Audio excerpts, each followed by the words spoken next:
Let's break down some new Black Ops 6 pre-order details, the game actually being considered a DLC, and much more. Be sure to drop a like on the video, subscribe if you're new, but first off here, of course, we got confirmation that Black Ops 6 will be available on Xbox Game Pass, which is a W, but we needed more specifics on that there. We got some info here that is also great to hear. Microsoft indicates that there will be no new Black Ops 6 tier revealed with a higher price on Xbox Game Pass, existing tiers to continue with current monthly pricing plan. So a lot of people thought, okay, Black Ops 6 and every new Call of Duty for that matter being on all tiers of Xbox Game Pass, is that too good to be true? Could they get away with having a higher tier of Game Pass that has all the new Call of Duties and all the new AAA titles there as well, that people would still be willing to pay for, because it still is a decent value proposition? You're getting the new Call of Duty and all new games as well pretty much instantly right when they come out. That's not the case there. Microsoft is not charging extra, so that is good. Obviously, I still want to know how pre-orders work here, because there's a lot of early access content for each Call of Duty and for Black Ops 6 as well that you get by pre-ordering the game and also pre-ordering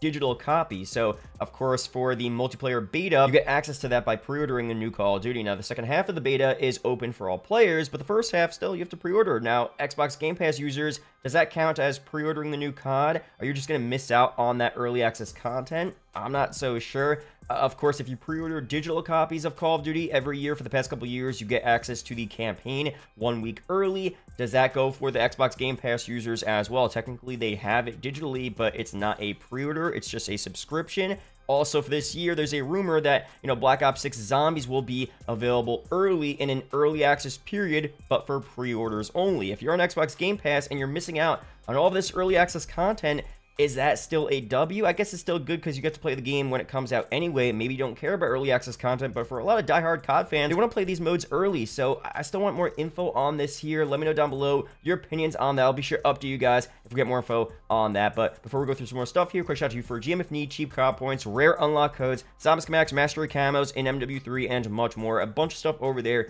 Use code MATT for an extra 5% off. Links are down below. But for some more stuff here with Black Ops 6, this is so interesting. I want to break this down. Black Ops 6 is officially confirmed to be a DLC for the Call of Duty HQ app here. Steam listing has it up as DLC with a parent app being Call of Duty. So this may be surprising for some, but for others, it's not a big deal, because as we saw last year, of course, the whole thing was that MW3 is a DLC to MW2. Now, there were rumors that MW3 was supposed to be a year 2 DLC season. Of course, I doubt that was going to be free anyway. Even if it was year 2, it was going to be something we had to buy. And I like MW3 much more than MW2, honestly. I think it's a more refined version of that game, and I wish it released instead of MW2, honestly. So I'm happy with MW3, but there's a lot of stuff that, Zombies isn't fully finished here. The campaign wasn't that good. It's unfortunate, but the reason why it was considered a DLC in the files of the game last year is what we're talking about right now again. Call of Duty HQ is now technically the main Call of Duty game where we go in and access all of the new Call of Duties, and I get why they do that. They want seamless transitions between any Call of Duty you buy. They want it to be easier to access Warzone as well.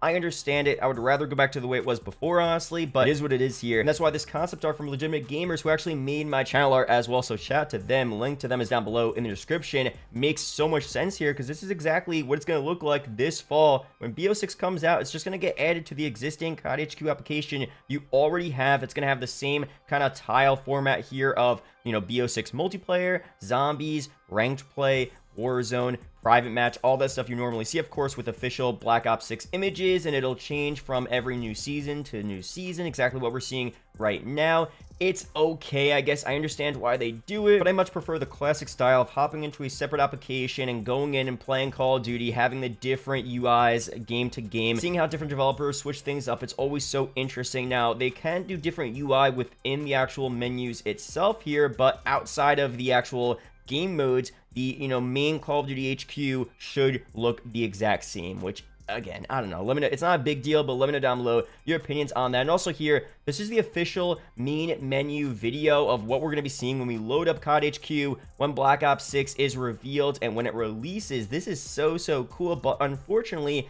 this is going to go away when the next COD releases for 2025 and, of course, for 2026 as well. So this super sick, main menu, not loading screen, but intro here, this background, it's only available for this year or for this upcoming year, and that's it. So you can't go back into BO6 and see this cool type of look here and, you know, revisit the memories. Like, some of the best parts about going into Black Ops 1, for example, is having that, you know, crazy loading screen, or main menu, I should say, where you could get out of the chair, all that good stuff for COD HQ. If Black Ops 1 released today in COD HQ, that would go away in a year. Like, that doesn't make any sense to me. So it's not a big deal, but it just is not my preferred way of Call of Duty doing things here, at least with the application, the main menus, all that good stuff. So that's that there. Of course, it's actually not a DLC, but technically, according to the COD HQ, it is a DLC. And I do want to mention this as well, because some people may say, wait a second, what engine is this game being made on? Because there actually could be an argument that, wait, is Black Ops 6 actually a DLC from the ground up here? Because if we go back really quickly, I want to run through this here.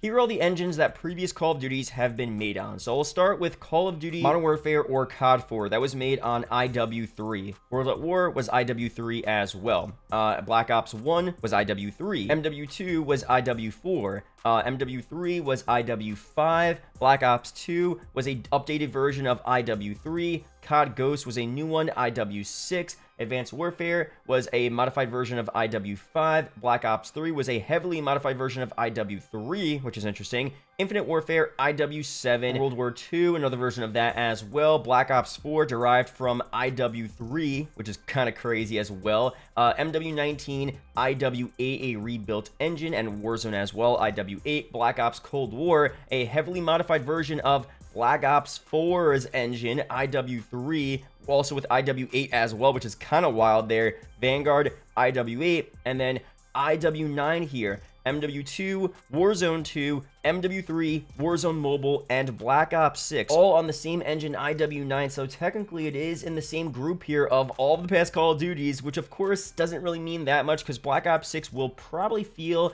a lot different from what we're seeing right now, but will it be that different? I don't know. So let me know down below your opinions on that. I just thought that was some interesting info there about the engines used for Black Ops 6. But I'm pretty sure it's going to be a pretty different feeling game, as most trailer CODs are normally. But now for the reveal here, of course, that's coming very soon on Sunday, June 9th at these times up on screen. I will be streaming on this channel, reacting to all the reveals live, breaking down the content, doing some giveaways as well. So stay subscribed for that. That should be a ton of fun, of course. And that day, we should be getting pre-orders out as well. GameStop has listings now for Black Ops 6 pre-orders, and it mentions a PS4 version, which is unreal. So Black Ops 6 will still be on last gen here, which, again, look, if you still have the PS4, I understand the consoles are still expensive. I mean, it's a lot of money to buy a new console if you can't afford it, and you're just fine with the PS4. But Black Ops 6 on the PS4, I do not know if that's going to run well at all. I saw some people saying it's going to literally look like Minecraft, which, I mean, I don't know if it's going to be that bad looking, but if you remember last gen Black Ops 3, it was Black Ops 3 on the 360, and the 360 was still kind of relevant back then, but it didn't look good at all. You know what I mean? Like, the graphics were so bad there. So we'll see how it ends up looking. But regardless, Black Ops 6 is really going to be available on so many platforms, which I guess is a W for the most part. Giving access to the game to as many people as possible is good. Black Ops 6 wishlist is up on Xbox and PC as well, which I guess is cool, but I'll be sure to update you guys on exactly when pre-orders go live, the best way to pre-order, the best edition to pre-order as well, what you're getting, and all of that good stuff. So we'll do all that on the channel, so stay tuned for that. But from what we know right now, of course, if you pre-order the standard edition of Black Ops 6, you'll get access to the 3 different variations of the Frank Woods operator skins available for use in MW3 and Warzone, but also usable in Black Ops 6. You have the normal Woods here, looking cool, the Numbers Woods, and a zombie Frank Woods here. Fire stuff. And now for the Vault Edition, you're going to get all that content, but more content as well. So you're going to get access to the Season 1 Black Ops 6 Black Cell upgrade, which is pretty cool. I guess we don't know those operators just yet, but they're usually pretty solid. You're going to get access to all of these Black Ops 6 Mastercraft weapons, which look insane. We have a sniper, SMG, assault rifle, shotgun, and a melee weapon. These will all be only usable in Black Ops 6, which makes sense there. You're going to get a bunch of exclusive gobblegums as well, which are returning for Black Ops 6 Zombies. Don't know exactly how that's going to work there, but you're going to get that for the Vault Edition. And of course, you're going to get access to a bunch of these operators here, 2 pretty cool new operators on the left, but also Brutus and Klaus from Mauer Toten returning as well. Really sick operators, super cool content. All the cosmetics here, the skins, the weapons are super vibrant. Loving the vibes here. this should be pretty much what we're getting. But of course, sometimes there's different things that if you pre-order a certain edition or a certain platform edition, if you pre-order digitally, you'll get even more content. So I'll be sure to make a big video once everything is revealed to break down the exact best way to pre-order this game to get the most amount of free content possible. That's it here for now. Be sure to subscribe for more Black Ops 6 videos like this. Shout out to the YouTube channel members as always, and I'll see you guys in the next video or live stream. Peace out, guys.